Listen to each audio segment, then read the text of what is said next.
All right, welcome back to the Crossbow Hunting Podcast. I'm your host, Robert Bashaw. First, I gotta give a big shout out to our YouTube world. You're gonna hear this episode there first. Thanks for tuning in. I hope everyone's doing great. Now this week we're gonna follow up on some more gear reviews. We're gonna talk about crossbows that I'm really looking at for this up and coming season. I know I mentioned in the last one that, I'm searching for a new crossbow. There's a few front runners out there, but nothing set in stone yet, so let's see where I'm at so far. I've recently been lucky to check out a few of them so far, and I'm going to let you know where that stands. Now for this episode, I'm also going to be answering some questions that were submitted in, and we're going to talk about what's been working and what's not been working, including some of those trail cameras. So sit on back and enjoy. We're going to be talking about crossbows. We're going to do some hunting talk. And don't forget, August 12th, 13th, and 14th, Westminster, Mass. Come check us out at Hunt Stock. Be sure to check out our friends at Hunt Suburbia for your tickets. It's going to be a huge event. Looking forward to meeting everybody. All right, let's get right into it. It is nice to be back. I'm home today. Got a great day going. I got bear meat for the grill and bison meat. Now that bison meat, bought that at the store, but that's okay. It's going to taste pretty good, right? No apologies. If you haven't had bison meat before, man, that is delicious. You got to try it. I think I mentioned this before, but the difference between bison and buffalo, bison are larger, heavier, and have a thicker fur than buffalo. The main physical differences between the animals are that bison are larger, heavier, and have bigger heads than buffalo. Bison also have the large shoulder hump, and a shaggy fur coat grows thick in the winter, especially around the head and neck. Now here's another one to confuse you anymore. It says, American bison, or buffalo, is considered to be lower in calories, fat, and cholesterol than beef and chicken. I've had it before, and I gotta tell you, I can't really think of what it tastes similar to. Probably beef. Obviously it would be similar, but it doesn't have exactly a beef flavor, but it's great meat. Now today, supposedly, some 20,000 bison in this country are free-roaming wildlife. For millennia, tens of millions of bison, also called buffalo, roamed the North American continent, critical to the Great Plains ecosystem and to the cultural and spiritual lives of Native Americans. Now I'm not really going to go down that track of trying to infer the difference between buffalo and bison, but there's a lot of information out there you can look up. I know years ago when I used to work at U.S. Fish and Wildlife Service, we had a bison farm not too far away. It was pretty cool driving by and seeing them. Talking about some large animals. But man, they are delicious. What an interesting sight it would be to see one wild, right? Certainly not going to see that in my area, Massachusetts, but they're out there some places, right? Let me know if you ever seen one. I believe we also have wild horses still roaming. We don't get to see too many different things around this parts of the woods, but that's okay. We got some pretty awesome animals to hunt. And if not, you can buy them at the store like this bison meat. Right? Now let's not get this wrong. I'm not looking to barbecue some horse meat. Just saying, it's got to be cool seeing some different animals across this country. But anyways, it's that time of year, grilling outside, right? Gotta love it. Hey, you know what that reminded me when I was out there? I still have my bear skull in the dirt. So as you know, I was lucky enough to get a bear this past season, and I wanted to do a Euro mount. Now I also have parts of it at the taxidermist, but as for the skull, that was going to be a DIY Euro mount. I gotta tell you, I got this bear in early September, and I thought it was going to be a quick process, but, I could have did the boiled version, and originally I tried that. And how'd that go? Well, let's just say I heard my neighbors coughing and gagging. So I decided, hey, I'm just going to bury. I'm going to give it a try, dig a hole. So that's what I did. Only, not knowing what the heck I was doing, I put it in a plastic bag, thinking, well, last thing I want to do is lose teeth and any other little bones that may fall out. So I put it in a plastic bag, thinking that would help. Not realizing that having that skull buried it's just going to make the job harder for bugs and whatever to get in to start eating away, right? Now, I also got to say this is my second attempt at a Euro mount for a black bear. Years ago, a friend got one, and he wasn't going to do anything with the skull, so I said, hey, give it to me, let me see what I can do.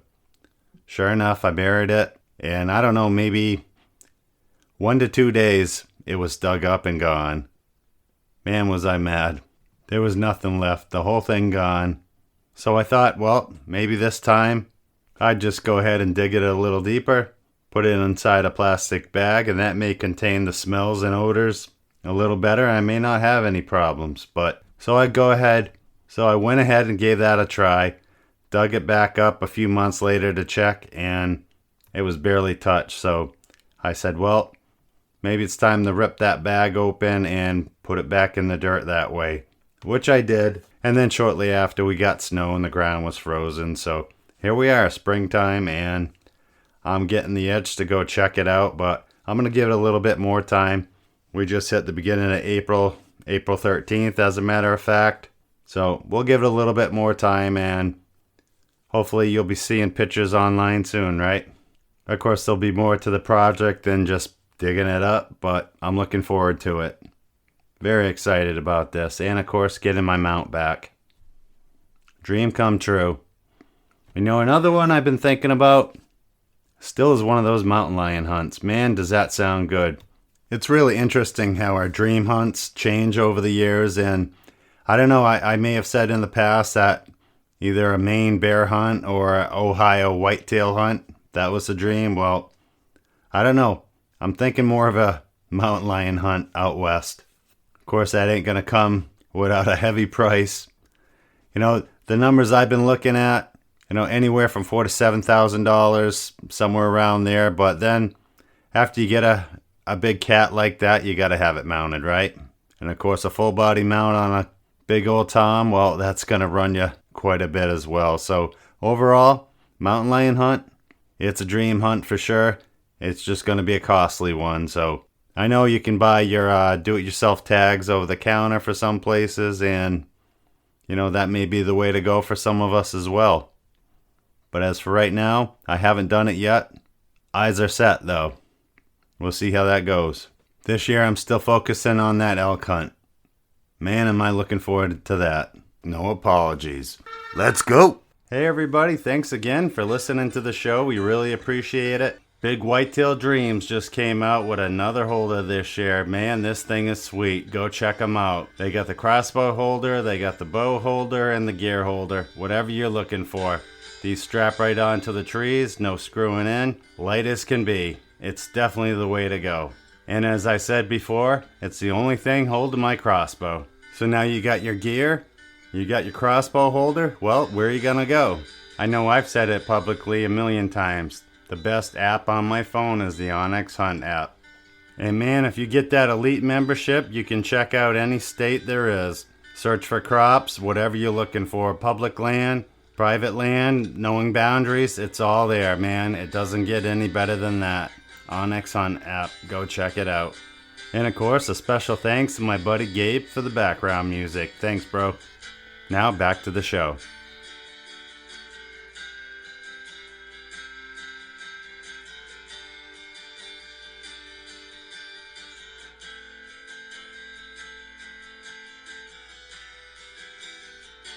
Hello, I am Rich Wilson from Death by Bungee, and you are listening to the Crossbow Hunting Podcast with Robert Bashaw.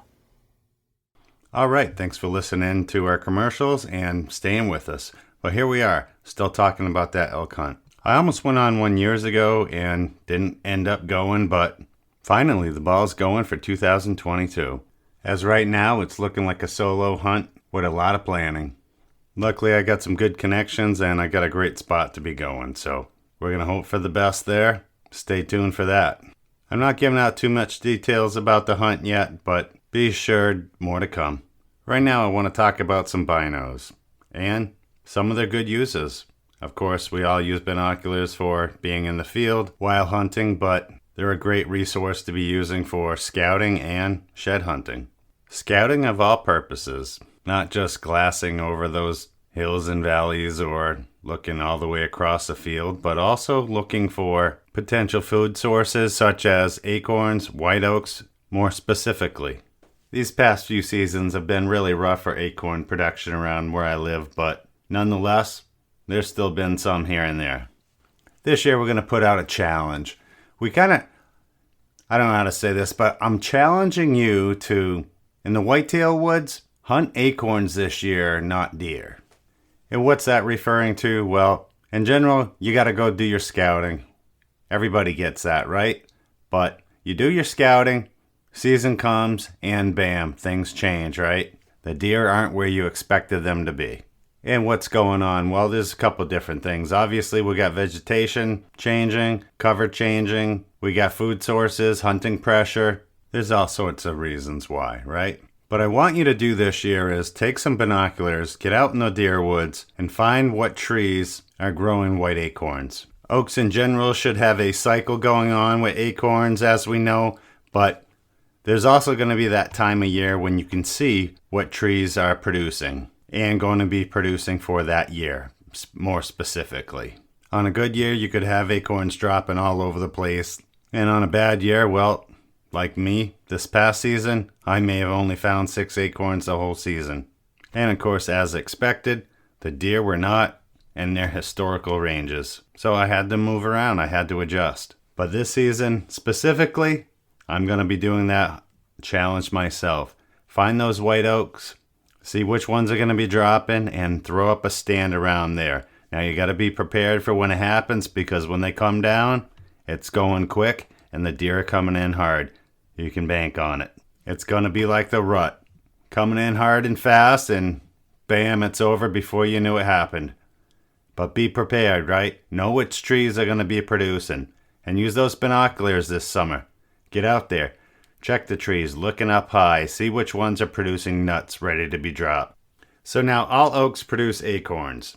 Or some would say acorns, but we're not going to get into that, right? Acorns belonging to the trees in the red oak group take 2 growing seasons to mature. Acorns in the white oak group mature in 1 season. Now I'm seeing the white oak tree produces its first acorns after it's 20 years of age, but has its peak production after 50 years of age. Wow. The span of time between its significant acorn crops can be 4 to 10 years. The tree's thin acorns are up to 1 inch long and have small caps, falling to the ground in September and October. White oak acorns are an important food source for wildlife, as we all know, and a whitetail's dream. So yeah, that's it, kind of in a nutshell, so to speak. Man, that was an awful joke. But anyways, acorns, we know they're great. We know they're an awesome food source for whitetails. But those white oaks, they're coming in hot. Those deer are going to be all over them. You got to be ready. You got to know where to be, when to be there. But I challenge you, spend some time when those white oaks are producing and dropping in your woods, and you're going to have some heavy heart pumping action going on right in front of you. Let's talk about using binoculars for another thing. How about shed hunting, right? Want to talk about an advantage. Man, this is something, right? So not too long ago, I myself talked about how I rarely ever used binoculars at all. But now, here I am, using them all the time. I thought, well, all I ever saw was people using them on TV, watching a 12 to 14 point buck at the back of a field, waiting for it to come in, right? Well, I don't have that opportunity around here. We don't have that many fields. We're hunting mountain bucks. And a 50-yard shot is, well, that's something you don't always get too often either. Now in the off season, including shed hunting, you can see a little bit further out there, can't you? All the leaves are gone, things are wide open, right? Which is also one of the best times to do some scouting. And I can tell you, if you're doing 10 miles of scouting up on these mountains, man, you're going to feel it, right? Mountains or not, if you can use binoculars to help you find some sheds, why not use them, right? And as my buddy Toby says, well, he's found quite a bit of antlers just using his binos, and he says if he sees something that looks like an antler, well, then he's walking up to it. But he's glassing all day long as he's going, and it's worked out pretty good. And with the nice collection I'm starting, I gotta say that I happen to agree. Alright, let's talk more specific about those binoculars that I'm using. You're probably wondering what it is. So I'm using the Vortex Diamondback 10x42. I know it's one of the very popular brands out there, and absolutely rightfully so. I couldn't be happier with my choice. Vortex makes an incredible binocular, and they make some nice binoculars too, but I'm using the old New England faithful, the 10x42. Now, how does that compare to one of the more expensive brands? Similar color, just somewhere around $3,000 more for the same size. I'm not going to mention any names, but I think you can figure that one out. You would think 10x42 and another 10x42 would be very similar. So why would there be such major price increases, you wonder, right? Well, look at a TV. Have you ever seen true high definition compared to just regular basic cable? That's basically what you're looking at. So with this, you're still going to be able to see and zoom in the same level, but you're going to be able to see things a little bit more clear with that more expensive brands. But don't get me wrong, the Diamondback has incredible clarity. It's just not the best of the best. However, Vortex does make some pretty awesome binoculars, so if you're looking for a pair, definitely check out the Diamondback. You're not going to be disappointed, I guarantee it. Alright, let's talk camo for 2022. What am I wearing? Well, similar to last year, I was going with the Sitka Stratus suit. Awesome. I loved it. One of the only problems was it was around a 40-degree type of suit. Jacket and pants. Great stuff. I love all their products. But I also got this year, I got the Equinox pants, and I went with the Fanatic hoodie. I think that's a great combination and a little bit more lightweight and for those warmer days. Oh, and I also got a long sleeve tee as well for the super warmer days, right? But yeah, Sitka, I love it. Definitely rolling with it, and I don't see that stopping anytime soon. They truly put quality into everything that they're making. You can take one look and notice that right away. Excellent products. Yeah, they're not cheap either, but you won't be disappointed. And you're not going to be cold. So if you can, if you're looking for new gear, check them out. Alright, let's talk about these cell cams again. I know that's been something I mentioned before as the most recent, and now I have several out. What's going on with them? How are they working, right? So one of the things that I've been noticing is I need to adjust the settings because I'm getting a lot of wind pictures. But I've been also checking my more traditional cameras, and I've been noticing something really specific here. I seem to be getting a lot more deer pictures on my regular cameras, and it took me a little bit to realize what was going on. They both work great. I'm using Wild Game Innovations, just their basic camera, $48. You can get them at Walmart. And then I'm using the Tacticam Cell Cam, the X model. To be more specific. Great camera, love it. What I've been doing different is my wild game cameras I've been putting in my more traditional areas. The cell cameras I've been putting in spots that I feel were maybe safer and less people would be walking by, and I think that's been part of the problem. Keep in mind, I'm not talking about putting them on the edge of fields. I'm still talking about in the woods and the deep woods on these mountains, but how it goes out here is if you find a spot that looks really good, a nice setup out there, well, you can pretty much be assured that someone else is going to be hunting it, if not soon, or they already are. So when it comes to cameras, you got to keep that in mind too. It's a different world with all the maps out there today and technology, and people are finding those spots easier than ever, right? So when you got a camera and you're going to put it in a great spot, well, you're going to have other people walking by for the most part, especially where I go, it's all public land, so I don't have those safety nets of private land to deal with, so I got to be real cautious where I put my cameras out there if I don't want them messed with or stolen. So I may have started to put them in a little bit different areas in the beginning, but then I started moving them back where I would normally and use my Lone Wolf climbing sticks to put them up on an angle. And if someone's going to steal them, well, they're going to have to climb up the tree to get it, right? That's helped tremendously, and of course, moving that setting down to not be so sensitive for the wind. Nothing like getting a bunch of pictures in and they're all wind, right? Overall, I'm loving the cell cameras just as much as my traditional cameras, if not better.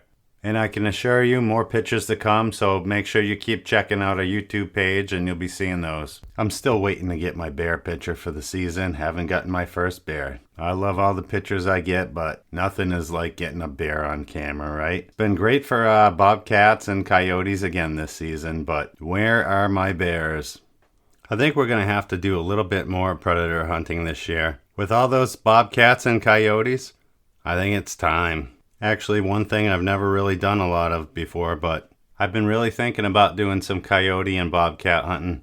There's certainly plenty in my area, so why not, right? I've gone out a few times before, but as with anything else, the more time and effort you put in, the better you get, and maybe it's about that time to start getting serious. It's funny how many people don't realize how many bobcats and coyotes live right next to them. They are all over the place. I've certainly seen the explosion when it comes to trail cameras and sightings out in the woods. So yeah, that's in the near future, talking about some more predator hunting. But what else is in the near future? Still working on that decision on what crossbow to get for the season of 2022. Well, I put a little bit of time and effort into it. I've had a little bit of feedback from some of you, and that's been wonderful. I still have not narrowed down my first choice, but I have checked out a few, and here's a little bit of rundown so far. Number one, staying with Excalibur, I recently checked out the Twin Strike, and I gotta say, I'm kind of surprised how it felt. It was a lot lighter than I expected. I really expected to just be picking up this heavy crossbow, and it would just be big and heavy. Of course, I'm used to using the Matrix series, and that's what I'm used to, big and heavy. But I gotta say, the Twin Strike really surprised me. It wasn't. It was pretty slim fitting and quite comfortable. As of right now, I'm not sure that double bolt crossbow is the one for me, but I got my mind on that. I also held a few baronets. Got to check those out. Those have come a long ways, no doubt. My first crossbow I ever got was a baronet. As with many of you, they make a wonderful crossbow. Another one that I got to look at was that Killer Instinct SWAT. I really like that. That's a small little compact crossbow and got some blazing speeds as well. That's definitely a top runner for me. I didn't get to shoot that one, but I also got to see some 10 points, and you know, they get a list of top crossbows there with the Siege. Great crossbow. There's just a bunch of them.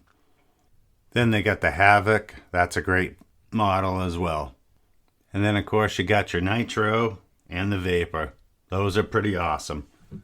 Really struggling on if I had to choose one 10-point, which one would it be? I gotta say one of those most likely. But I was also looking at Raven, and man, there it was. To finally get my hands on the new Raven R500 crossbow. Wow. 500 feet per second. Man, that thing feels sweet. Oh boy, you gotta check that out. It's really nice. I gotta admit though, a lot of these crossbows are getting small, and I want something that feels like a crossbow still, not something that's basically a pistol. You all know what I mean.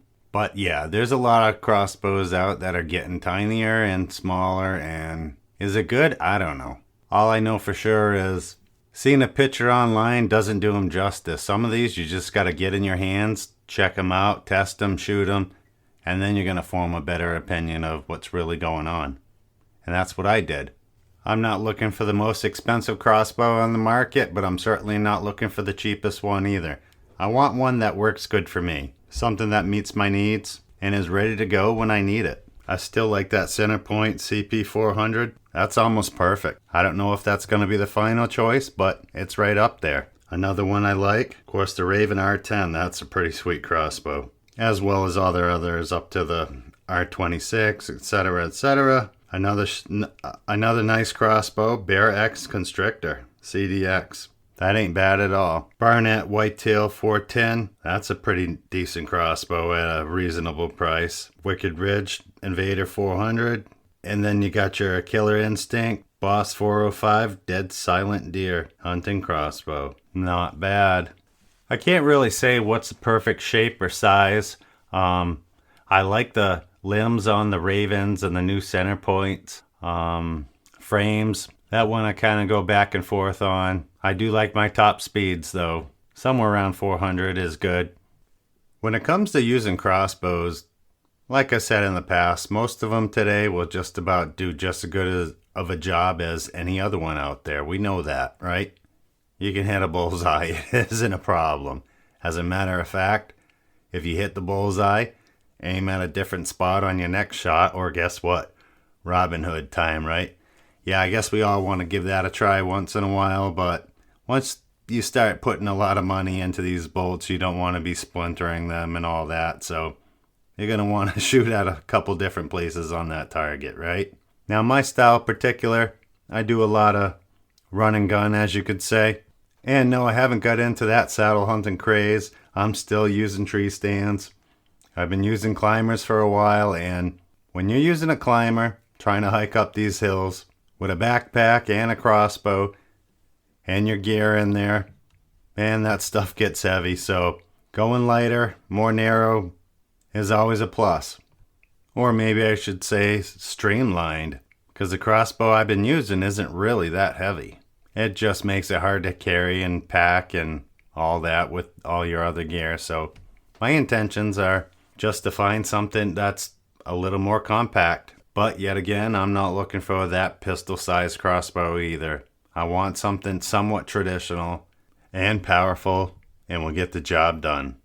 And we're right around the corner for turkey season, so I haven't pulled the trigger yet on a new crossbow, so I'm either using my previous crossbow or using the shotgun, which is fine for me too. I don't care. No apologies, right? Just hunt, people. Do whatever makes you happy. Enjoy life. Speaking of turkey season, man, those things are everywhere right now. I literally can't go for a ride around my area without having to let a flock of them cross the road in front of me. If any of you follow me online, you'll see some of the pictures. It's been daily. Which brings up the question that happens quite a bit every year. Is turkey season too late? I mean, I've been seeing toms all riled up for weeks and weeks right now. Whole lot of strutting and chasing going on. But yeah, it's pretty common. A lot of people ask that every year, and you know, you could probably still get the job done out there right now if the season was going on, but rest assured, waiting till your season starts, those toms will be cooperating and coming in just as fine. There's nothing like turkey season, I know that. I mean, nothing outside of calling a bull elk and hearing it call you back, or perhaps a moose or something similar to that. But what a rush, huh? I mean, just sitting there and having this interaction with the bird, it's really something. And then just trying to see who can outsmart the other one, because those birds can be pretty tricky to get.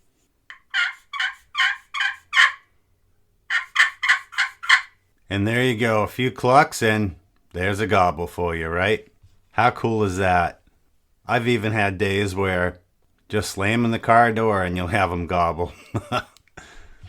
You gotta admit though, turkey hunting is so unique and it really is awesome. I unfortunately seem to never really get that time off to go, but I do enjoy it when I get a chance. I guess, as I always say, things are just a matter of priorities, right? I mean, when you put more time in the bear and deer woods and in fishing, you may have less time for gobblers, but that's okay. Just do what you enjoy.